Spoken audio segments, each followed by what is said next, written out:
is the Sports Dynasty Podcast. I'm Trevor. This is Juan. Welcome back, you guys. It's been a while. It's the draft. Yes, the flagship is back. Before we get started, make sure you like, share, and subscribe. We're on iTunes, YouTube, Spotify, iHeartRadio, Google Play Radio, Stitcher Play Radio, at Podcast Dynasty on Twitter. We're on Facebook and Instagram. Type in our name and you'll see us there. Make sure you check out Sports Dynasty Basketball with Raul and Alex. Yeah, we're a flagship. Yes. You can say that about us. Yes, I know, man. We're the flagship show. And then we can also check out Sports Dynasty Baseball with myself and Anthony. So yeah, a lot of stuff going on. Join the group. The group has grown a lot since we last spoke to you guys. We're approaching 500 members, which is still pretty good. We grew over 3 digits in the last month. Yes, so that is not a lie. It's not a lie. It's very, very, very good. Like I said, just keep on trying to grow this platform, not only for us, because we love doing it, for you. This is for you guys at the end of the day. 100%. Yes. So, and you're going to see in this episode that we're not the only ones that are going to be in it. No. This is the first episode of the Guide to 2021. Yeah. And we expect to have a lot of you joining us. Talk about your team. Talk about your expectations, your draft, your offseason. You should put your point of view. We have a space for you guys to tell how you guys feel at the end of the day. So we're just here just to give you the platform for it. So that's all. That's exactly what it is. Our guide to 2021 begins today, which you know what that means? What that means? Football season is around the corner. Back. The first preseason game, the Hall of Fame game, is on Thursday. No one cares about that. I'm just saying, people who are Cowboy fans and Steeler fans, they obviously care about to watch fifth string people that are not going to play in the regular season? It's like an appetizer. Think of it as an appetizer. I like appetizers. I'm not going to like that. All right, some people will like it. Everyone, it's an acquired taste. Nah, nobody likes that. Yeah, whoever watched this, go on the group and write who watches the Hall of Fame game. I know for damn sure I don't. I'm pretty sure you don't. I don't, but I'm saying someone out there might. I'm just saying, somebody write and comment down below or talking maybe to a huge football head. No, Hey Arnold, but a huge football fanatic. You just made a Hey Arnold joke. I did. A real reference on Hey Arnold. Wow, yeah, man. Interesting. Yeah, there could be people that watch it. Who knows, man? I doubt it very much because why would I waste time? Again, you're not gonna see any of those people play, but whatever. Now, back to what's actually important. The Guide to 2021 is going to be very similar to last year's original version 1 version. Mm-hmm. It wasn't bad. I almost said bad. Not a bad version. It was actually pretty decent. But this time, it's a little bit of tweaks. Just a small amount. We're still doing the first part the same way where we grade the offseason. We talk about the acquisitions and the departures. We're adding the draft in it. And this year, if you had any franchise tag players, they will be included also. Also, because I will print it this time and I will post it on the group this year. And I didn't do it last year because I forgot. But this year, because I already have it done, it's there, like in the Google Doc and everything. So it will be posted in the group when we finish the final episode, which will be the AFC West. Today we started with the NFC, almost at least, NFC East. Yes. What we're going to do there is, like I said, the departures, arrivals, NFL draft, franchise tag, right? That's part 1. And our grade, whatever we think they graded in their offseason. Was it good? Was it bad? Whatever. Was it neutral? Like Tampa Bay, for example, they literally just got everybody back. So they automatically got an A. So next one is tracks of success. What do they have to do? What has to happen in order for them to reach their max potential? Okay? Mm-hmm. And then the second part is what predictions are based on their best case scenario. That's different. Last year we didn't do best case scenario. We just said a prediction, which almost made our predictions episode useless right before the season. This time we're doing best case. So it's not what we actually think. It's what is their ceiling going to be. What is the absolute highest they can go. Mm-hmm.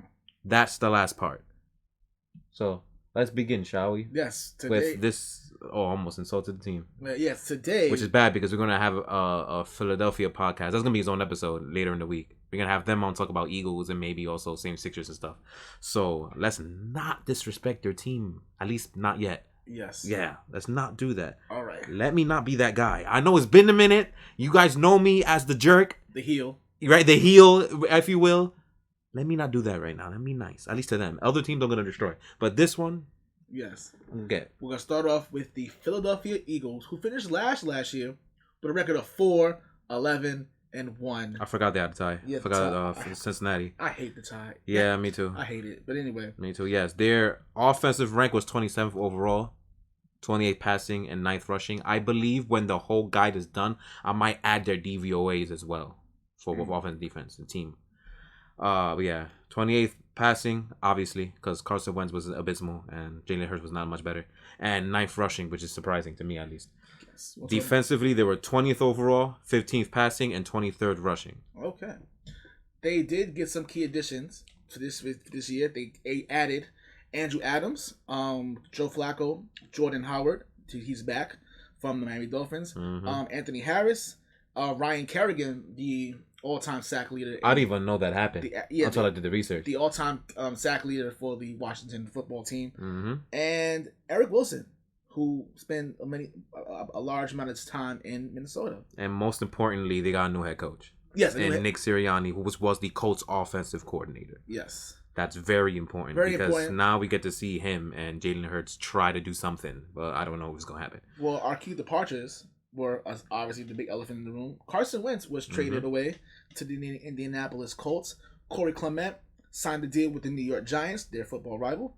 Vinnie Curry signed with the Jets. Safety Rudy Ford signed a deal with the Jaguars. Nathan Jerry, right? Yeah, I think it's in his name right. Gary, who cares? Yeah, exactly. Signed a 1-year deal with the 49ers.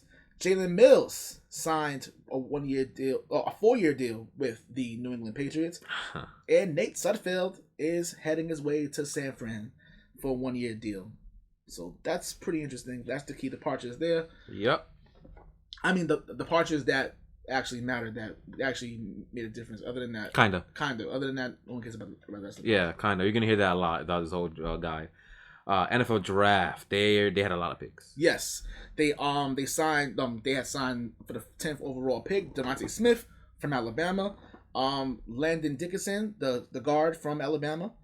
You had Milton Williams from Louisiana Tech. That's 2 Alabama. Yeah, back to back. Zach McPherson, the cornerback from Texas Tech. The Kenneth Gainwell, the running back from Memphis.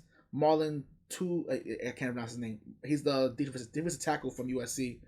Taron Jackson from Coastal Carolina, defensive end. Tui Pulotu. Yeah, I think that's how you say it. I wasn't going to try, but yeah. I have fun. You remember this last year, guys? When you go back to 2020, I did this a lot. I like to try to figure out their names with their, cultural. Yeah, I mentioned Taron Jackson, the defensive end from Coastal Carolina. Jacoby Stevens, the linebacker from LSU, and finally in the 7th round, Patrick Johnson, the edge rusher from Tulane. All right. So basically, they're rebuilding. They're not retooling. Yeah. They're rebuilding. They're tearing everything from down low. I'm surprised they're keeping players like Fletcher Cox and company because they're rebuilding from scratch, basically. They revamped their whole receiving core, basically, in about 2 years. So they got a lot of kids there, a lot of them. They have to retool their offensive line because they're all like, Peters is gone, Kelsey's getting old if he's still there. I think pretty sure he is. Lane Johnson's the only one, and he gets injured all the time too. So they gotta eventually rework that whole offensive line. Yeah. They got Miles Sanders is good. Drafted a running back, as you heard, but they have so much work to do. This is a multi-year rebuild that we're gonna see for Philadelphia, assuming that it works out in a few years. And the biggest thing that they have to figure out, which just leads into the tracks of success, they need to progress that quarterback, Jalen Hurts. Mm-hmm. That's what has to happen. They don't do that, this is all a waste of time. I'm going to be straight real. But this receiving core they have right now isn't bad. It's just unproven. So there's a chance that these kids can actually go ahead. I feel old saying that, by the way, because I actually am much older than them. Yeah, that's true. So it's weird saying that. I don't know but it's true. They are kids compared to me. They actually could become something. With Jalen Reagor last year, who everybody killed because Justin Jefferson was the one picked right after him, and he turned out to be a supreme stud from get. Mm-hmm. But it doesn't mean Jalen Reagor sucks. He just was in that situation with that mess of a franchise back last year. Jalen Reagor, Travis Fulgham isn't that bad. Greg Ward isn't that bad. They got Dallas Goedert at tight end. You know what I'm saying? Then they drafted Devontae Smith. those are some decent players. Those are not bad players. Those are C to B plus players I'm hearing right now. That's great for a receiving core. You just need your quarterback to be able to put it together. He has accuracy issues, so let's see if that actually went up. So you have you have the offensive coordinator from the Colts coming in. So he's gonna should have some of Frank Reich's schemes and some of Frank Reich's philosophies. You know, who the last time he was there won Super Bowl. So we'll see if they can make something happen together. Like I said, the defense, they got some veterans, so they may not be as bad as everyone is gonna think. But they got to start rebuilding that as soon as possible. Like, I don't even know who their corners are outside of Darius Slay, to be honest. So they got to start working. But they do have Darius Slay as a veteran corner. They do have Anthony Harris, who actually was very underrated safety last year for Minnesota. So they have some pieces. It's just they got to figure out how to get in between and get some talent there. But again, multi-year rebuild. Yeah, I do feel that they did really good just on the defensive side of the ball in the draft. Mm-hmm. Especially they got help in they added depth in the defensive tackles. They did. Yep. They added a lot. They added the two defensive tackles I mentioned in the draft. So that might mean something for Fletcher Cox very soon. So yeah, especially he's there at least to really pretty much help the kids up there. No, of course, for like maybe a year. Also in the safety position too. I think even though Jalen Mills, let's be honest, some people may not think it's a big loss for them, but they still need safety help as well. But they did draft they signed Anthony Harris in. He's pretty good. He's better than Jalen Mills. Who's better than that? So he's good. Like I said, he did mention as far as like it was only for a year though. Remember that. No, I'm saying, but he mentioned that it's still a multi-year rebuild. But as far as the defensive side of the ball, we just got to see how you'll go from there. But I do agree, especially with the quarterback position. You have Joe Flacco, who's just to get add that veteran presence there. Yeah, but Jalen Hurts, it's not even about Nick Sirianni. It's more about Howie Roseman, honestly. Howie Roseman now. I didn't want to mention that. Howie Roseman, honestly, that's gonna be the number one question we're gonna ask to that Philadelphia podcast on Friday. Like that's gonna be crazy. That because now you traded away Carson Wentz, so you're giving Jalen Hurts the keys to the car. By the way, we're recording this on Monday, August 2nd. So yeah, they may have dodged the bullet trading him in the first place. Anyway, yeah. so yeah, that's the case. So you're giving Jalen Hurts the keys to the car. This is it. I personally think this is it. I think the debacle that happened last year with the whole thing with Doug Peterson, how that debacle happened at the end of the season. Mm-hmm. I think Howie Roseman. This is it for you, Howie Roseman. If you don't turn this around, if they don't improve, now it's the NFC East. So this division is god awful, but you got to be winning more than 4 games. Yeah, you can't win 4, especially with an extra one now. Yeah, so at least I think they will have to win at least 8 games for him to keep his job. I was thinking 7, but 8 games for him to keep his job. Because if not, I think he's done. I think you have to start over anyway. And then again, he drafted Jalen Hurts. He drafted Jalen Hurts when he really didn't need to, but he drafted him anyway. He did. But this is on you. If Jalen Hurts fails, you're out of here. If I'm Jeffrey Lurie, he's out of here. Unfortunately, you aren't Jeffrey Lurie. Yeah, because I would have fired him already. Yeah, so that's the problem. You know what I'm saying? The grade I gave for the offseason was just a C. Because I have to see. No pun intended. So, I think their draft, I kind of agree with you for the C. Their draft was pretty good for the most part. Mm-hmm. Even though I didn't understand them trading out of the number 6 spot to go back into the top 10 to draft the same player you probably would have gotten anyway. I didn't understand that. But hey. And they technically would have had a chance to get like Jamar Chase too. Yeah. Assuming we didn't know Cincy was going to be what Cincy and draft him, but yeah, I'm saying that. Yeah. I'm saying that he probably would have fell down to. I guess it's probably like how the money is given out. The higher the pick is, the more money. The more money got. That's true. True. I kind of if you do it from that standpoint, I get it. It makes sense. But overall, I think their draft was good enough for them to have their grade a little bit higher. If the draft was bad, this would have been a straight F. A straight F to me, yeah. To me, yeah. But yeah, I agree. Yeah. Their ceiling to me, as saying all that, it's just too much of a question mark for me to put a definitive record. So I said their ceiling is like 6-11, dude. Like I don't see because I don't believe in their offense. That's what it is, to be honest. I'm gonna go on a limb. I think I'm gonna say their ceiling is 6-7 games. Also similar, yeah. 6-7 games. I believe that 8 games saves Howie Roseman which he probably will be fired at the end of the year. But he's definitely in the hot seat for this one. You better be at least. I know Philadelphia fans were pretty like kind of like on the fence with Nick Sirianni when he got hired as a head coach because of his debacle, his first head coach press conference. That was a debacle. But I think they kind of like said, all right, we'll find out more with the Philadelphia podcast when we talk to them.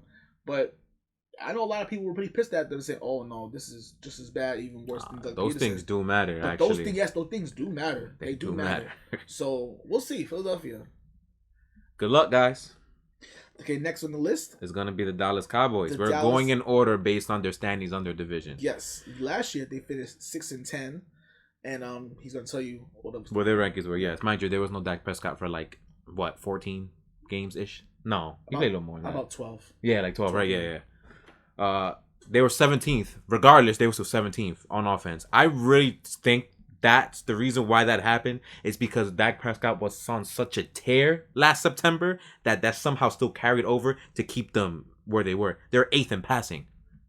Who the hell was passing the ball after Dak Prescott? Stop it. Well, the first 4 games, Dak Prescott had over 1,200 yards passing. That's what I'm saying. I think that carried over. When they scored 49 points against Atlanta and come from behind win, which Atlanta forgot how to do the field goal. No, Atlanta. And they were 17th in rushing. Zeke. And defensively, as expected with a Mike McCarthy-led team, they were 28th overall in defense. 11th in passing, which is surprising, but 31st in rushing, which I feel like that's even worse. That's bad. Passing the ball after Prescott was some guy named Ben DiNucci. Yeah, then I was trying to figure out. And what's their ad on Andy Dalton. I don't know why I had. I might you remember the unorthodox dude, but you forget the guy who actually has a name. Yeah. Okay. I'm so far. I'm sorry about that. I had to think about Andrew's. I had to say I had Andrew in my head. I don't know why, but Andy. Yeah. Maybe they call him Andrew. Maybe that's his real government name. I don't know. Never knows. But anyway. Still. Okay, let's go with the key arrivals for the Dallas Cowboys. I literally only put 2 in the guide because they didn't really get anybody. It's only 4. Yeah, see. Only 4, which is worth mentioning. They re-signed Dak Prescott, which was the most important thing. Because, that's one of the franchise. And by the way, before we get there, before you Dallas hate, I know a lot of Dallas haters listen to us. I know that people saying that Dak Prescott didn't deserve the money. To say he didn't deserve the money. Now, because there's people who said that, and mind you, he's by far, it's not even close. It's the best quarterback in that division. All of y'all wish y'all had him, but whatever. Anyway, I'm saying because there's people who are haters of the Cowboys. They people say that, but I have to say this: if the Cowboys did not re-sign him, give him the money, some team would have paid him the money. Oh, plenty. Let me put that out there. I don't care if you feel like he deserved the money. They might have been one of them. Yes, you're right. You probably but someone would have paid him. So I want to put that out there. He signed a 4-year deal extension. 4-year extension. Carolina might have been on play for that instead of trading for Sam Darnold. You know what I mean? There's a couple of teams. The Jets probably could have. The Jets, the Saints, if they could have somehow found a way to get rid of some contracts, they'd be like, you know what? Screw it. It's worth it. Mm-hmm. There's plenty of teams that would have done it. What? So that was the Colts? Yes. Imagine. Yeah. The Colts, because they got mad money. The Colts, whatever. My bad. He's in Dallas. He's in Dallas. And he's paid. And that's important. That's the important thing. They also signed Brian Anger, the punter, who had a really good season last year with the Texans. They signed Keanu Neal, the safety from Atlanta. That's one of the ones I put. And another safety, DeMonte Kaze from Atlanta as well. Both of them played in Atlanta. So they have safety help there as well. That's the key arrivals. Departures who left. I would say, if I know Cowboys are probably saying good riddance to this person, but Chidobe Awuzie, he signed a 3-year deal with the Bengals, and you're probably saying good riddance because he was trash. Let's be honest here. Let's see what you got to replace him though. Xavier Woods signed a 1-year deal with the Vikings. Alden Smith signed a 1-year deal with Seattle. Yes, old Alden Smith. He's still there. I mean, he ain't played for 5 years though, so I don't know if he considered that old. I mean, and Andy Dalton went to the Chicago Bears. Mm-hmm. And that's it. We had the Carters, honestly. It's not much. This is not gonna take that long. The draft though, they another team that drafted heavy this year. Yes, the draft. They had over 10 picks, I think. Yeah, they had about 3, 6, 9. I think 11. Yeah. Their first round pick, they selected Micah Parsons, the linebacker from one of my favorite Penn picks. State. They signed Kelvin Joseph, the cornerback from Kentucky. Oza Diguza.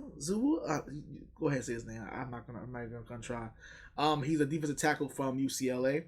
Chauncey Golston, the defensive end from my Iowa. Diguza. Yeah, Diguza. Yeah. Chauncey Golston. Diguza. There we go. That one. If we said your name wrong, we apologize. Chauncey Golston, the defensive end from Iowa. Go Hawkeyes. Really? Yeah. Nashawn Wright, the cornerback from Oregon State. Jabril Cox, the linebacker from LSU. I like that pick. I'm not gonna lie to you. Yeah. Josh Ball, the offensive tackle from Marshall. Semi Fihoko, the wide receiver from Stanford. Quentin Bahama, the the defensive tackle from Kentucky.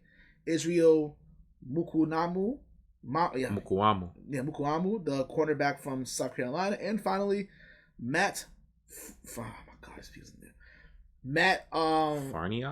Franiok, the guard from Nebraska. Boo, because F Nebraska. So anyway, that's the draft. I don't go Oklahoma and F Texas. I don't do that. I'm sorry, I couldn't help myself. It's NFL. I'm not gonna lie to you. The Michael Parsons selection, obviously, I know they really wanted J.C. Horn. I know J.C. Horn was on the radar, and definitely. When he was taken earlier by Denver, I believe. Yeah, because Carolina went and took a corner before them, so it's like, yeah, it threw out. I'm pretty sure it threw out everybody's mock. Yeah. That Carolina destroyed everybody's mock. Definitely did. So Michael Parsons, who I thought was what we selected to the Giants. Honestly, I had him going to the Giants, but he ended up going to Philadelphia, and not Philadelphia, Dallas. I'm sorry, Dallas. I'm sorry. Philadelphia wishes. Yeah, I know, for real. They went to Dallas, and I think this is a pretty good pick for them. This is one of my favorite picks the whole first round. I really like that pick for them. They needed a linebacker. They needed basically a Sean Lee replacement, kind of bad.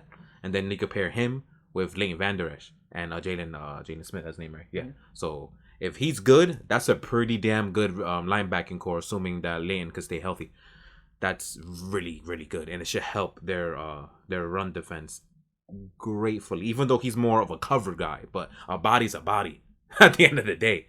So that will help them tremendously with 3 good linebackers, because 31st against the run is kind of embarrassing. Mm-hmm. Kind of embarrassing. They did add cornerback help though in the draft. They did. They did, which is good. So they did. They got 2 of them, which is why I said let's see how it works. So yeah, I think for their draft is pretty good. Aside from Michael Parsons, who's a stud, and Chauncey Golston, who's a stud as well. I think the rest is kind of improved. I have to wait and see, honestly. They do have Dan Quinn as defensive coordinator, so I don't know, because there's a lot of talk about the Seattle defense that won the Super Bowl is kind of being dead. So he has a chance to tell everybody F off. It's not dead. You just need to be me, or let it to work, Yeah. Like basically. Yeah. So he's a pretty good defensive coordinator. Yeah. Just don't think about what he did in Atlanta. Just pretend he wasn't there. That's head coach. The head coach is embarrassing. Yes. But pretend he wasn't defense there. coordinator. He was really hella good. So the tracks of success. So there's something that they definitely, which I think they started in the draft, if I'm not mistaken. Nope, 2 guys. All right. They need to start looking at replacing that offensive line a bit, because it's starting to age. They still rank 6th according to PFF right now, so there's still a top offensive line. But because if you got Zach Martin, I mean, like, you know what I'm saying? Like, it's still going to be wonderful. So they had to start looking at the other positions, like left tackle, for example, because Tyron Smith is kind of up there in age. And he can't stay healthy. Yeah, so they should probably look for left tackle. I'm just saying. Probably should. Which they did get a tackle in the draft, so we'll see. But it was in the lower round, so I don't know how that's going to work. But they need to start looking at that. They did draft 2 offensive linemen in the draft, so we'll see. This offense should be explosive as crap. It's going to see basically similar to what you saw last September. Before this guy broke his ankle, unfortunately. It's with another year under CeeDee Lamb's belt. Mind you, he still was playing amazing without Dak Prescott. So what has to happen is what I want to know, besides asking why Jerry Jones is insane for giving Zeke Elliott $90 million. Can he produce anything positively? That's what I need to know. Because Pollard outplayed him last year. So can he play football? Was 2016 the only thing that he could do? Mind you, that line was one of the best lines we've seen in a very long time. Like, is that what it takes for you to be good, a great offensive line? Because if not, they gotta figure something out because that dude's not worth it. Like, I don't understand. I mean, we all knew that. Yeah, we all said it. We knew he got paid. He was going to. It's going to happen. Yeah, but it did happen. But I'm gonna give him the benefit of the doubt because the offensive line kind of was. It was injured last year. So I'm gonna give him the benefit. I'm gonna give him the benefit of the doubt. This year, and with a healthy offensive line, there's no excuse. That's what I'm saying. Thank you. That's what I'm saying. I agree. Because there were Cowboy fans I was speaking to while doing research for this for the guide, who said who figured that it's just maybe we're kind of overreacting with it, saying that he was pretty decent. I'm like, 19, 18, and 17. What was he doing? Tell me. Thank you. Exactly. 19, 18. You're basing it off 1 year that happened literally 5 years ago. Yeah. 5 years ago. 5. When he was good. The last time he was good, Tom Brady didn't have 7 rings. He had 5. Yeah, like, no. Mahomes wasn't playing yet. Mahomes wasn't drafted yet. The last time he was good. Like, stop. No, like, stop giving benefit of the doubt. If he gave you 3 years of mediocrity to garbage and only 1 year of good, what do you think? What weighs more, right? So stop. No, he has, like, I'm talking like if they have a choice. Because if he sucks, you gave him the money anyway. So what can they do? You're stuck with him. Yeah. So I don't know. I'm saying this like if it makes a difference, but it is how I'm feeling. You know, like what the F? Like he's not that good. He's very like line dependent, and I know the nerds, the scientific data nerds, love to say the offensive line matters a great deal. But I'm not seeing that for other players. Like before the Cleveland had this line, like Nick Chubb was still killing. Mm-hmm. Derrick Henry still doing Derrick Henry things, and their line is not the best. It's good, but it's not the best. You know what I mean? Like there's running backs who still do their thing. Barry Sanders never had a good offensive line, and he's one of the best backs ever. Like, what do you mean? Like Walter Payton's one of the best backs ever. He ain't had that good of a line either. What do you mean? Like it's not completely dependent. So why are you so dependent on this one thing? What makes you good? I swear I don't see him break tackles, bro. Like I don't think I'm crazy. So you need him because that's why I'm complaining because you need him. Because if he doesn't give you balance, it's like how far can y'all really go? Because you have a chance to win this division. So you would have won it last year if that couldn't get hurt. Yeah, you would have because that's how whack the division was. Yeah, but I don't anticipate the division being that garbage this year. So you're gonna have to play football eventually. So without him being a decent back, what balance are you gonna have? You know, that's the point. Because defensively, with how disgusting your secondary is and how underwhelming your front seven is, I don't think you're gonna do nothing defensively. Plus, again, this dude's your head coach. So. I mean, also you mentioned that too on the defensive side as well. Besides DeMarcus Lawrence, who's rushing the quarterback. I have no idea. Yeah. So that's another thing. And I think he underperformed last year. I feel like Aldon Smith made more plays, and I don't think I'm crazy. They really didn't do much there. Also you have Trayvon Diggs, who's pretty good. He's a pretty good quarterback from last year. He's a rookie last year. Now we're gonna see. Okay, now that Uzi is garbage. Now you're gonna be pretty much the number one corner on the team, more than likely. You have the two cornerbacks that you drafted in the draft. Mm-hmm. So it's very young, relatively very young cornerbacking core. Also with Parsons, I guess that's Sean Lee's replacement. Yeah, that's your coverage linebacker. Because Sean Lee is pretty much on his way out of here. That is 2 coverage linebacker. I think Jalen Smith covers too. So I really want to know how they're gonna be able to scheme it up to stop the run. I'm not gonna lie to you. I expect the Cowboys to be one of the same as last year, pretty much trying to outscore you, score a lot of points to make sure. Mm-hmm. That's how they have to win games. They're gonna outscore you like crazy. That's what they have to do. They gotta score 30, 40 points for them to win games. If not, which to me that's not a key. That's not a key to success anyway because the division got better. And I'm not gonna lie, I picked Dallas to win this division. I picked Dallas to win this division if everything goes well. But that's not Dan Quinn's gonna have his work cut out for him. I think bend but don't break is enough. Bend but don't break.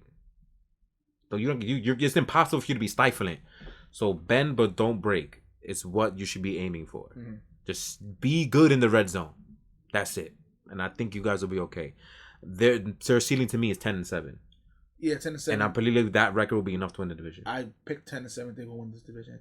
They'll split with the entire division. I don't think they're gonna sweep nobody in this division. I think the teams have gotten better to the point where I think they'll split this division. I could see that. 3-3. Yes, I can see that. And their offseason grade, I think, gave them a B-, if I'm not mistaken. I did this last year. I always forgot to say the freaking grades when I'm supposed to. Yeah. Yep, B-. This is the Sports Dynasty Podcast. I'm Trevor, and this is Juan, and we are getting started with our coverage of the Fan Invitational of the guide to the 2021 on the NFC East. Today we have Cowboy fan Sean Ray. How you doing, buddy? I'm doing good. Doing good, man. How you feeling right now, buddy? I feel good. I feel great, man. Just waiting on the game for Thursday night. Yeah, man. I think he feels like a star. I mean, he's wearing a star, literally. I'm wearing my star, and plus I got it tatted on me. Oh. I'm 100% Cowboy fan. Oh, let's go. Okay, let's go. Not we even we bad. feel you, man. All right, so let's introduce the guide before we continue on so we can start asking the hard, tough questions. So what we're going to be asking you about is you grading your offseason. Okay, so talk about your arrivals, your departures, your draft, your would have been franchise tag, but you fixed that, and what you think about those. Then we're going to ask you, what do you think your team needs to do in order for you to reach your highest potential as a team record-wise. Then we're going to ask you what's your ceiling, and then we're going to ask you what do you think is actually going to happen, all right? And Yes, then sir. whatever other sprouts from that, we'll ask more questions based on what you say. You know, like a real interview, like if we're in Sports Center or something. All right? So let's begin with the offseason grade. Yes. What do you think? So what about your, let's go with your arrivals. Who guys you picked up, like Chidobe Awuzie that you lost? You wound up picking up a couple of the guys. What do you think about your free agent signings? Oh, I think my free agent sign it was pretty good on the off season. All right. I think we did a pretty good job, man. Not bad. So what do you have any particular players that you enjoyed picking up? Yeah, I enjoyed them picking up Hooker, and Mhm.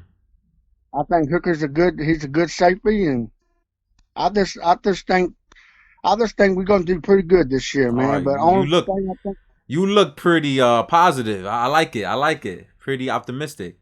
I like it a lot. What about your draft? Oh, yeah, I love my draft. I like that boy we picked up from Penn State, Parson. Mhm. I think he's gonna have a beast this year, man. Yeah, man. Since Your linebacking core is pretty good. since Randy Gregory is pushing through, and Marcus Lawrence is pushing through, and I have fun with it, man. We're gonna be up there. Yeah, man, I like it. We got Parsons added next to Jalen Smith and Van Der Esch. Those three guys together, I'm looking pretty decent. I'm not gonna lie. What about departures though? Anybody that you lost that you think you're gonna miss? You think that it will affect the team? No, not really. Not really. I really don't think we lost any good players because I've been keeping up with them. Okay. Only person we lost was like Houzier, and he wasn't good or nothing. But I just True. feel that I know we're gonna have a tough schedule this year, but all thing we can do is just keep on fighting the battle. All right. Mhm. I like the positive. So what's your grade? What letter grade would you give your off-season acquisitions? I'll probably give them like a grade. I'll probably give them like a grade, like a grade 10 or something. Okay. What about letter? A, B, C, D, F, A, B, A. and A? All right. I expect that. All right. Not bad. All right. So talk about your acquisitions and your departures, right? What about your quarterback? How good does it feel that you finally have your quarterback locked up? Oh, it feels great. I think Prescott's gonna have a good season this year, man. As long as he stays healthy and moves around in the pocket, I think he's gonna do pretty good this year, man. So how was it? How did it feel as a Cowboys fan the last, I think, 2 years that they were having these contract disputes? You didn't know if he was going to be your quarterback in the future. You didn't know what was going on between him and Jerry Jones. How was it as a Cowboy fan to go through that little big tsunami wave of am I having a quarterback or not until he finally signed? Oh, I was kind of shook up because I didn't know if they were going to sign him. I thought his football season was over with because the way his ankle was popped, and I just feel that he was out of there. But I feel now I'm blessed that he went to the rehab and he came out strong and he came out tough, and I think he's gonna show our boys where he's gonna push us through. All right. You think he's going to pick up where he left off? Because I remember last September, he was kicking everybody's ass. I think he's gonna pick up where he left off at. Not bad. So what about your receiving course, for example? So CeeDee Lamb, I'm hearing a lot of training camp buzz. He was doing his thing last year, and now he's going to actually have Des Prescott with him now that he's might be second string. He might have beaten now Michael Gallup. Yeah, thank you. Michael Gallup. Name escaped me. What do you think about your second year receiver in CeeDee Lamb? Oh, I think CeeDee Lamb's gonna have a breakout this year. Mhm. I think he's going. I think they're probably gonna use him more as a slot receiver Okay. and I feel that because I know now we're trying to work on a contract with Michael Gallup because next year Michael Gallup's a free agent, Mhm. but I hope we push something through the wall for us to resign him or whatever. Because I just feel that we're gonna have. I just feel that CeeDee Lamb's gonna have a big breakout. Okay. So now we're getting tough. The tough questions are coming up right now. So the line. 5 years ago, this was by far the best line in football in 2016. 5 years ago. 5 years later, is looking a little less than it was. What do you? A little long in the tooth, long in the teeth. Yeah. For lack of a better term. You know, with your left tackle and Tyron Smith kind of being injured, kind of being old, you know what I'm saying? Not really finding much replacements. What do you think about your offensive line? How do you think it's going to hold up? Oh, I think our offensive line is going to do good. I think Kelly Moore is going to push something for us to get through. Because I know last year we had the number 2 offense. When Prescott went down, our rank went completely down. Yeah. Yeah. You got it? Yeah, I have another question for you. As far as coaching is concerned, Mike McCarthy is now in the second year in Green Bay. Obviously, with all the injuries that's happened last year, now with a fully healthy team, your quarterback is back. Pretty much trying to retool the offensive line. How do you what do you think is how warm do you think his seat is? I know a lot of Cowboy fans, a lot of the media is saying that he's coming into the offseason with a hot seat. Like, how do you feel about your coach, and what do you think he needs to do to succeed in Dallas? I think what he needs to do, he needs to find a way to push us through the playoff and get us where we need to go. I know last year he had a lot of pressure on him last year because he was trying to do the defense and trying to run plays, trying to call plays. Mhm. But now since we got Dan Quinn and all this, now the pressure's not going to be on him that much. But I just feel that he needs to find a way to push us through. Okay. Mention the Dan Quinn scenario. All right. Not bad. Yeah, he mentioned Dan Quinn. Now we got a harder question. Your running back. Do you have any personal feelings about Ezekiel Elliott? Because you kind of went through a roller coaster ride with him the last 5 years too. Yeah, but I just feel that. Yeah, I understand what you're saying, but I just feel that he slacked up last year since when Prescott got hurt. You got to realize Prescott his main boy. That's his main player. Mhm.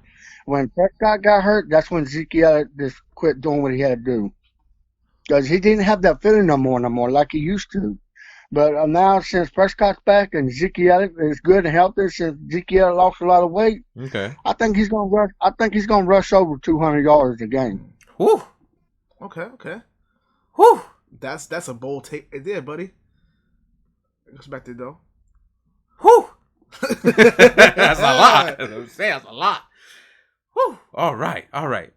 So, what are your tracks for success? Meaning, what do you think your team has to do as a whole in order to reach their highest potential? What I think they need to do, they need to try to stay healthy. I think they need to try to focus what they're going to do, try to push their team through the playoff. I know we ain't won a Super Bowl since 1990. Since 1995, and that's when we had Jimmy Johnson and Troy Avery, Mike Irvin, Deion Sanders, and and I just feel that we just need to stay healthy and push ourselves through. I know we got a couple rival games this year, and I know it's going to be kind of tough on us because I know our rivals always give us a dogfight every year. But like I said, we got some good teams in our vision this year, and they got some good players. And I just feel that we need to try to stay focused and see how we're gonna win them games. You mentioned your division, right? What do you feel is the state of the NFC East? Last year, the last couple of years they had the reputation of being the worst division in football. Last year, 7 wins was good enough to win the NFC East. Last year, just what do you think with all the other teams, like the Giants, the Eagles, and the Washington football team making moves? What do you think? What is your point of view of the state of the NFC East? The NFC East, we just need to try to stay focused, man, and try to work on that category trying to come up. Last year before when Prescott was playing, when he first came out of college, when he first came in, yeah, he got us to the number one. Yeah, he pulled us up to number one, and we won that division. But last year we dropped all the way down. We lost. We came in 3rd place. No, I'm saying like I'm saying as far as like obviously what the state I mean as the state of the NFC is like everyone like how do you feel like had people improved in the division? What do you think about like, the other teams? Like, what do you feel about the other teams? Like, you feel like they improved? Do you feel like they've digressed? Like, what do you feel about the other teams in your division? Oh, I feel that improved. I know Washington's gonna have something this year. I know Eagles gonna have something this year, and I just want us to move up. I know I'm a Cowboys fan. I've been a Cowboys fan since 1985. I'm gonna ride my star today I die. Let's go, boy. Damn. And that's the way that's the way I'm gonna do it. You've been a Cowboy fan longer than I've been alive. Like I always tell everybody, I bleed blue and it comes out silver. And I don't. Yeah, I like that. Not even bad. Not even bad.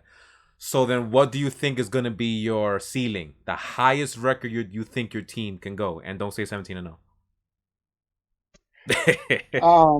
My record, I think we'd probably go 13. That's the highest you think you can go. 13. Okay. The highest I think we'll probably go is 13. All right, 13. Okay. You mentioned that you have a tough schedule, which we know you do. It's a tough schedule. What game, not counting your division, the games, right? What game that's not divisional are you looking forward to the most? The most games I'm looking forward to the most is the top 3. It's in our division right now. I'm worrying about is Kansas City Chiefs, the New England Patriots, and the Tampa Bay Buccaneers. Oh yeah, oh yeah. You open up against the defending champions on the road, man. So I know that's a big test to start off already, man. But yeah, that's what's up. Like I'm telling you, Dallas has a lot of good games this year, a lot of tough games this year. That's pretty amazing, though. I think what's going to happen. I think we'll play Tampa Bay. I think Prescott's going to pull something out of his sleeve, and I think he's going to find a way to beat the GOAT. Oh, okay. All right. That should be entertaining. I like this. That should be entertaining. So what do you think your record's going to be? Now, your actual prediction. Where y'all going? I think we'll probably go like 13-4. You gonna hit the 13? Or 12 or 5. Okay. 10 or 6. Oh, I'm taking 7. So basically, you feel as if you're gonna win the division. Yeah, I have a final feeling we're gonna win the division. All right. Okay. That's what's up. All right. Okay. You think your defense is gonna be strong enough to get you there? Oh, I think right now, the way I'm looking, I think our defense is going to be in the top 8. Woo! Oh, bold prediction. I like that. I right. like that a lot. Okay, bro. That's what's up. I'm gonna tell you like this, man. I know Dan Quinn's a good defense coordinator, and he knows how to bring a defense together. Yeah, he's done it before. I feel that. Yeah, he did. He did it before with Seattle. He took them to the Super Bowl, but Butler caught an interception that should have ran the ball, and it would have been a touchdown. But sometimes defense makes mistakes, man. Mm-hmm. Yeah, it's all right. It's what's up. Other than that, yo, Sean, we appreciate you. I appreciate you very much for taking your time out to talk to us. You know, you were awesome, man. This is great, and I know you're looking forward to Thursday for your Hall of Fame game. So can't wait for this, buddy. I'm ready, man. I'm ready to high side, man. Yeah, man. So other than that, we appreciate you for joining us. Again, we're gonna keep in contact with you. We have to do this again. Definitely. So we'll talk to you soon, brother. All right. Thank y'all. No problem, brother. man. No problem. Take it easy, And buddy. now we're gonna continue on with the rest of the guide. Yes. It's good. It was decent. You did what you could. Yeah. All right. This might take a while. This is gonna be over an hour, isn't it? Yeah. This might take a while because there's a lot of stuff to talk about the Giants. A lot of stuff. The New York Football Giants finished the season at 6-10. They were in it to win it in the last game of the season. Yeah, with a 6-10 record. 6-10 record. God. Yeah. And they had the audacity to complain about Doug Peterson tanking. Anyway. 6-10. Okay, what is their Yeah, I'm sorry. Yeah, that was ridiculous. All right, they were 31st in offense. 29th in passing and 19th rushing, which I'm a teeny bit impressed with because there was no Saquon Barkley, and their line was negative. Defensively, however, they were 9th, which showed in the second half of the season. 16th in passing and 10th in rushing. Not bad. Go ahead, because again, there's a lot to say. There's a lot of narratives with this team. A lot. We'll start off with their draft is going to tell you something. Yes, we'll start with the key additions. They signed Kenny Golladay from the Detroit Lions for a 4-year deal, which I thought was a great pickup for them because they needed help. And I think they ain't paying him that much either. They could have paid him more, and they didn't. I think he's happy to get out of Detroit. So. Yeah. You might be right. Anywhere but Detroit, man. Adoree Jackson signed a 3-year deal. Surprise cut from Tennessee. From Tennessee, I was surprised too. Kyle Rudolph, they got some tight end help. Signed a 2-year deal from the Minnesota Vikings. If he can get open, sure. Yeah. Denny Shelton, the defensive tackle from the Lions. That's good for this defense. I think it's a good fit for him. Leonard Williams re-signed with a 3-year deal. You know, he got his money, and he's gonna be there. Yeah, he was franchise tag. Yeah, last year. It says it in the draft. He was franchise tag this year too, and then they paid him right after. Yeah. And then finally, Ifeadi Odin, I can't say his name for. The point is, he played defensive end from the Vikings last year, and dude. Someone. You gotta take lessons, bro. Yeah, man, I gotta take lessons because They also got John Ross and Chloe Clement. I mean, they suck, but I just want to tell you, God, people still like John Ross for some reason, so he's there. Key departures was Dalvin Tomlinson. He signed a 2-year deal with the Minnesota Vikings. He was a big run stuffer for them last year. Kevin Zeitler, the guard, he signed a 3-year deal with the Baltimore Ravens. Because they needed help offensively bad. They did. He wasn't this good in this team though, so I don't think it's that big of a loss. And finally, Wayne Gallman signed a 1-year deal with the 49ers. Hence why they got Corey coming. Yes. Yeah, and they lost Deion Lewis too. The draft. And Golden Tate. The draft. The draft, they used their number 1 pick, their 20th overall pick, with Kadarius Toney. They traded down, if I'm not mistaken. They traded down. With they could have had Micah Parsons and company. But they traded down with Chicago. Chicago was able to draft their guy. Yeah, let's talk about it. Yeah, I'm going to talk about it.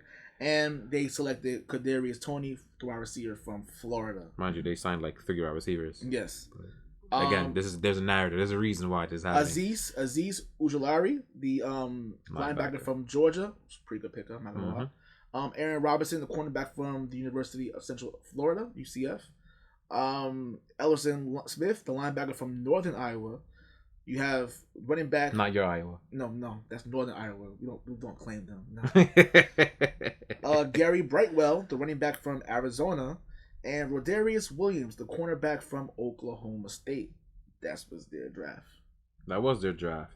Very interesting, by the way. I think they address many areas, which is interesting because I think what's this guy's name again? The general manager. The one that was in the Panthers. Yes, him. Gettleman. Yes, Dave Gettleman. Yeah. Sorry, Dave. I don't know why I have a brain fart today with these names. I don't know. It's all right. But yeah, I think he's pretty much managing for his job now. I think this is it. Again, there is a reason. Yeah, there's why he kept investing on the offense. Because he wants Daniel Jones to succeed. Because not wants. He needs Daniel Jones to succeed. Because if he doesn't succeed, he's out of here. And that's a big reason why they drafted the way they did. That's why you have Kadarius Toney there, because they want to make sure he's able to throw the ball a lot. Now you have a wide receiving core of Golladay. You have Sterling Shepard still there. Slayton's still there. Thank you. I'm like, it's Slayton's the one I like. I actually like him. Slayton's still there, and then you add Kadarius Toney, and then also with the tight ends, you added Kyle Rudolph, which I get if he can get open. I guess that's okay. Yeah, because he has sure hands, unlike your starting tight end. Yes, unlike the guy who can't catch the ball to save his life. Yes, and always get injured. And then you have Saquon Barkley back there, assuming he's gonna be himself. Yes. Now, here's the thing. See, all of that's fine. Then he got no toys, right? Got no toys, right? All right. And you know when you get a lot of toys, you don't really have a place to put them because you're, maybe your trunk is broken, and then you end up losing your toys. I see where I'm going with this analogy. This is probably going to be the worst offensive line in the entire league. This offensive line is absolutely dreadful. So you can have all these toys you want, but if you start losing them and they start breaking because you don't know where to put it, you don't have anywhere to keep them safe. What's the point? See, it sucks a bit for Daniel Jones, not for Gelman, because your GM is supposed to get offensive lineman. It's your job. So, Daniel Jones' case, I do not like him. How is he supposed to succeed if he can't stay upright? How is he supposed to succeed if he can't run the football? How is he supposed to succeed if he has to run for his life? That's the problem. If he finds a way to succeed this year, then it is what it is. There you go. There's your extension. Basically, because and most importantly, not turn the football over, which is why I don't like him. That's why I don't like him. That he turns the ball over at a ridiculous rate, like can't hold on to the football. Not even in the sessions. Literally can't hold on to the football. Literally, he fumbles a lot. Fumbles the football a lot. So and it kills drives, especially kills drives. I think he's pretty decent, but again, nobody knew who Daniel Jones was. Nobody knew who he was when you drafted him at number 6 overall a few years ago. Literally, nobody knew who he was. So yeah, this is it. This is it. And I think it is unfair. I wouldn't say it's unfair because at the end of the day, your job is to succeed in the NFL. Like you drafted in the NFL, your job is to produce. If you can't produce, then you can't be here. It's a shelf life. And I know Daniel Jones is probably a cool guy and everything, but if he can't succeed here, he's out of here in New York. He's out of New York. They'll find a quarterback next year. But who knows? Maybe he'll be so good somewhere else. But this is his last chance in New York. Mm-hmm. To me, this is his last chance. If he can't succeed here, then he's out of here and get him in too because you drafted him. It's sad. It's sad. It's unfortunate. Because the front five should be one of the first things you upgrade. If you're gonna get a new kid to come in the block, the first things you should be doing is giving him a fort. Not give him toys, not give him weapons. What's the point of weapons if I can't use them because I'm getting shot at? I need the fort. I need protection. 1-on-1. But they didn't do that.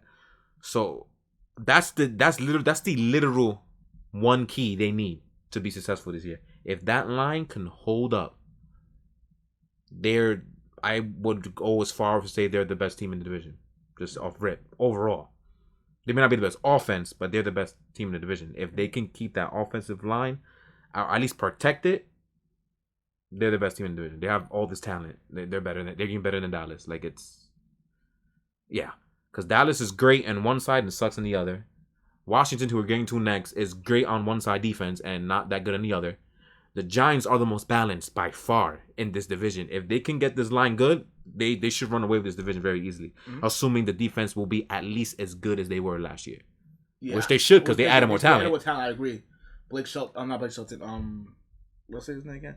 Yeah, Blake Martinez, the linebacker. He had a phenomenal season last year. Great season last year. I'm saying, but there is a chance that they totally overachieve. We're going to find out in a few months. But that's what they need.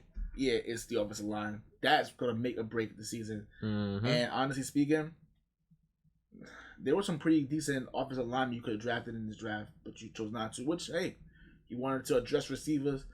Cause I know Darius Slayton is good, but he gets injured from time to time. And no, I'm sorry. Shepard's one that Sean Shepard gets injured a lot. Yeah. So so I get adding more receiving help, and then you did add running back there with Devontae Booker. You added him. as well, and you also what he said, he signed as well. He could have easily there was a few good slot receivers could have gotten like the third or fourth round. Yeah. You know what I mean? Like you needed to get offensive lineman, dude. When they drafted Tony, I was like, why? Everybody said that. I said, why? There's no need for it. You could have drafted him. You could have drafted him late in the later rounds. I'm not gonna lie to you. Even though he seems like he's been wowing them in the during OTAs and training camp, he's been wowing them. But I'm like, he could have drafted him much later. He still would have been there. But there's a chance though they can be okay though. Like, cause Nate Solder should be coming back. He's not that good, but maybe he'll have one of those fake years. Your rookie needs to step for rookie from last year. So your second year tackle needs to step. I forgot his name. Is Andrew Thomas? Is it Andrew Thomas? Yeah. The tackle that they drafted. I don't remember his name. Yeah, Andrew Thomas. Yeah, it is okay. So he needs to step up. If you got good tackles, hey.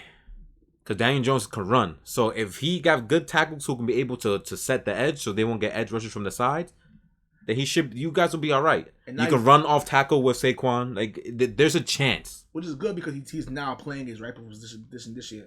He'll be to right tackle, yeah. He's playing his rightful position, so which is good. But it's all to see. We'll have to see. Yeah. I think Joe Judge can find a way to do it. I think Joe Judge had a phenomenal season. Yeah, he did. He had a good year last year. Mm-hmm. And I think he has the opportunity to really steer the ship. They got the coach. I really like him. Yeah, let's see if he can do the same thing that Brian Flores did. Yes. Let's see. Their ceiling to me is 9-8. 8-9. 8-9. You flip 9-8. But they'll definitely be in the mix for the division towards the end of the season. Yeah. Well, that line is good. They're the best in the division to me, bar none. Now, the team who actually won the division last year, the Washington football team. Yes, the football team. Yes, their offense was 25th overall, 25th passing, 26 rushing. The rushing one, I'm actually very surprised because Antonio Gibson's very good. 4th overall on defense, obvious, like you saw them. They're the reason why they won games to begin with. 2nd in passing, 13th in rushing. They finished the season last year 7-9. Which was good enough to win the division, but they almost beat the soon-to-be Super Bowl champion Tampa Bay Buccaneers. Yeah, in that wild card round. Yeah, in the wild card round, Tyler Heineke really showed him that hey, I can hang with the big boys. Did I say the grade for the Giants? I don't think I did. I think I put C+. I'm sorry. Again, I'm gonna do C+. It's gonna happen every freaking episode, so get used to it. I'm just gonna tell you now. Even though Chase Young, who I like Chase Young a lot, I think he was good last year. Tom Brady did tell him, "Don't call me out because you know what's gonna happen to you." Right? He was purposely coming at him. So they really, yeah. They locked him up. They specifically locked him up. Yeah, you're right. They made sure that you're not doing nothing. So next time, don't call Tom Brady. Just play your game and that's it. There was no need for it. I get it, but there's no need for it. But they're 7-9. Lost to Tampa Bay in the wild card round. They did have some key additions. William Jackson signed a 3-year deal from the Cincinnati Bengals. They signed Curtis Samuel, wide receiver from the Carolina Panthers, on a 3-year deal. Back with his old coach. Yes, back with his old coach, and needed some receiving help. They did sign. Desperately needed receiving Fitzmagic is now in the Washington football team. He signed a 1-year deal. Offensive tackle Charles Leno signed a 1-year deal from the Bears. Bobby McClain, a 1-year deal from the Miami Dolphins, and Brandon Scherf. They signed Brandon Scherf, right? Yeah, I said his name right. Did they sign it? I have him at franchise tag. I don't know if they signed him yet. My research said he resigned, but if it was franchise, then maybe. But they say he resigned. I know he was 100% franchise tag. Yeah, but which is good. So they also traded for Eric Flowers, who had like a revitalization year. Eric Flowers. And I saw that they signed Adam Humphries too. I saw that in the website. Okay. If that's the case and he's what he's supposed to be, then that's a great slot receiver for them. Yes. Key departures. You have Ronald Darby, the cornerback. He signed a 3-year deal with the Broncos. Yeah, that's a who cares. Ryan Kerrigan, their all-time sack leader, is with the Philadelphia Eagles, but I know that pretty much sucks. Kevin Pierre-Louis signed a 2-year deal with the Houston Texans, and most importantly, Alex Smith had retired. You sucked anyway. No, I'm just saying because he was on the team. And he was a quarterback, so yeah, that's why I mentioned him. He retired. Hence why you have Ryan Fitzpatrick there, and Tyler Heineke is on the roster too. Yeah, he sucked. Who cares? What else was I gonna say? C+ grade. before the offseason. Mm-hmm. For the draft, I want to say knock, I'm gonna forget. So Yes. say nah. For their draft, they drafted for their first pick in the 19th overall was Jamin Davis, the linebacker from Kentucky. Do you know who that is? I don't know who he is. Oh, okay. Well, He plays in Kentucky, so I guarantee you know. But I didn't watch him. yeah. Yeah, sorry, for all Kentucky Wildcat football fans, I'm sorry, but I know them for basketball. Yeah, nobody cares about you guys in the team. Samuel Cosme, the offensive tackle from Texas. Benjamin St. Justy, the cornerback from Minnesota. It might be St. Juiced, but okay. St. Juice. That sounds better, doesn't it? It does. St. Juice. I'm sorry. Again, I don't know why I'm so bad with names today. I have a feeling this is not gonna be the last time this happens. Diane Brown, the wide receiver from North Carolina. Okay. John Bates, the tight end from Boise State. Okay. From Boise State. Derek Forrest, the Cincinnati safety from the University of Cincinnati. Cameron Cheeseman, the long snapper from Michigan. That's a first. Yeah. I don't know. I just never seen a long snapper be drafted. They usually don't get drafted a lot, but I know that already. But it's very rare to see it. Very rare to see. Probably not Belichick. Yes. William Bradley King, the defensive end from Baylor. Shaka Tony, the defensive end from Penn State. I hope he's good. I like his name. Yeah, I hope he is. And finally, Dax Moline, the wide receiver from BYU. A lot of interesting picks here. I'm not gonna lie. I didn't know who Jamin Davis was when he drafted him. When you drafted him, we watched it live. I was like, who is that? That's what we said. Like, I almost feel like the broadcast said the same thing, but ESPN. Oh my god. But anyway, but yeah. For the most part, I don't know how to feel about their draft. Honestly, I gave it a C because like I was really unsure about most of the things here. Well, they bolstered their receiving core, which was desperate need. So yes. Terry McLaurin finally has help. Yes. Finally. So that is something they need to do really, really, really badly. Offensive line wise, they may have lost Morgan Moses. I don't know if we said that already. They may have lost him, but they'll be all right. The question is quarterback. So they had a chance to trade up and get a Justin Fields or something. They chose not to. They chose to get this old genius instead and keep Taylor Heineke for extra year or whatever. I think they were impressed at how he played in that wild card game. So it's like I would probably give him a shot to see what he has. But I think that's probably the dumbest and most amateurish GM move of all time. Because do you know that people have won games where they're fakely good? I'm just saying. One game is not even 1% of a sample size that you should use to keep someone. It's Washington. What would you expect? You're right. That's very true. They have a knack for doing stupid stuff like this. So they definitely had a chance to trade up and get someone. Yeah, and they did. Which we thought they would. I really thought they would do. I really thought, and they didn't. So I'm like, that sucks. Because with this defense and the moves you made in the free agency, if you had a decent quarterback, this team was easily winning 11 games. Mm-hmm. Like, easily. But now we have some questions at quarterback we'll see. Since Fitzpatrick actually is looking better as the years go on, maybe they'll still win 10, 11 games. It's possible. I don't know. But yeah, it's about the future. Yes. That's the thing that disturbs me about this. But for all I know, maybe Taylor Heineke is going to be Heineken and be an awesome quarterback like that's an awesome beer and kick butt. So I don't know. That or there might, even though they've mentioned that Deshaun Watson is available for trade, who knows? Maybe they try to find ways to get him where they give up. Or someone going to go to jail, yeah. He's going to jail or he's suspended for a long period of time. But I think if he's clear, I think they'll make a play. I think Washington makes the most sense for him. But then again, he's very risky because he could play him for like 5, 6 weeks, and then hey, he ends up with a suspension out of nowhere. So I just think that it was very interesting how now the Texans out of nowhere are reluctant to trade for him or trade him away now, which I think was interesting. And Washington's name came up a lot, but we'll see about that. Yeah, so their tracks of success. So all they basically have to do is play the same type of defense that they played last year, which is top 5, And Fitzpatrick plays how he played in the small amount he played in Miami when they kept making him win games for them because Tua sucked. So he has to play in that Miami mindset and play good quarterback. Not the Fitz tragic that we know, the Fitz magic portion. That's what we need. Which is I can't stand players like that because you don't know what the hell you're going to get from week to week.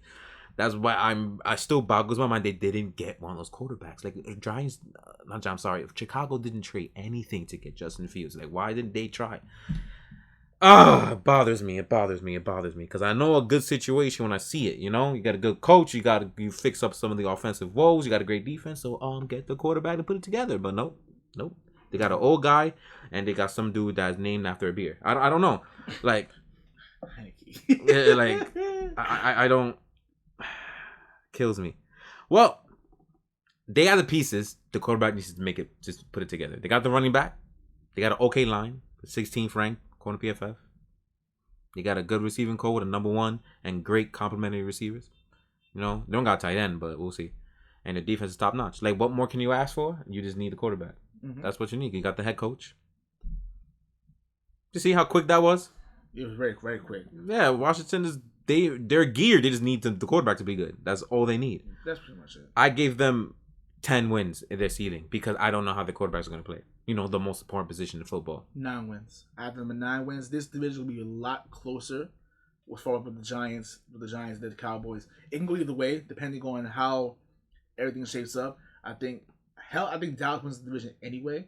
But let's say if major injuries like the Dallas experience last year happens, then they could. What happened to the Colts a couple days ago? Oh yeah, that's pretty bad.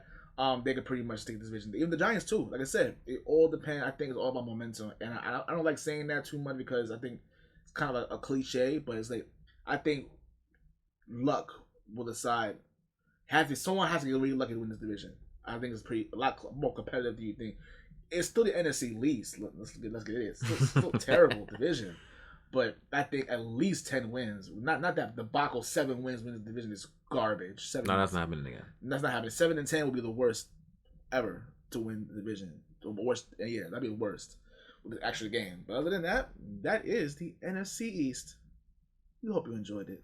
Yeah, well, in between teams, you'll see the interviews and the fans' perspective is what's going to be called. The fans' perspective. Yes, of the NFC East. You're going to get those in between depending on what the team it is. So those will be in between. You'll see, you've already seen it already. So just disregard this if you already saw it. Got 7 more to go. 7 more to go and a lot more to go. So, also, we're still doing other divisions. If you still want to get on the guy, just let me or Juan know and we make it happen. You know, it's a lot of work, but we are here for you. So if you want to join the guy and talk about your team, we can make it. We will make it happen. I can make it happen. We will make it happen because that's how we are. Before we go, make sure you like, share, and subscribe. We're going to have some of these interviews on the group. So please go to the group. Join the group, Facebook group. Everybody got Facebook. Don't play. Yes. So, we already know. So, go to the group, join it, make the numbers grow. And if you're already in the group, we have a business page. Please like that too. Yes, it's very important. Saying. It's very important for you. It's very important for not only for us, but for you guys as well. It benefits everybody. Yeah, because the more we grow, the more you get to do. Correct. We have so many plans in store for you guys, but in order for that to happen, we gotta grow. Also, I know we have a lot of new members here. And there's a point in particular who joined and pretty much just invited all his friends and everything. This is your safe space. You want to talk about your team, anything like that, just come on in. Bring people in who want to talk about sports, and we encourage it all. Yeah, it's a safe space. We're not gonna allow somebody to destroy you the way you may be fearful in other groups. That's not happening. It's not happening here. That won't happen here. That's not tolerable. We accept a little bit of trash talk. It come to nature. But when it gets like a little bit too crazy, which I've seen a lot of groups do, we're not gonna have that here. No. But yeah, there's a safe space. Represent your team. Post your team. You could post. We have a Baltimore Orioles fan. The Orioles suck, but he's a diehard Orioles fan. He might be the only diehard Orioles fan. And he reps. And he reps them hard. Shout out to my boy Michael Crabtree, man. Shout out to my boy Michael Crabtree.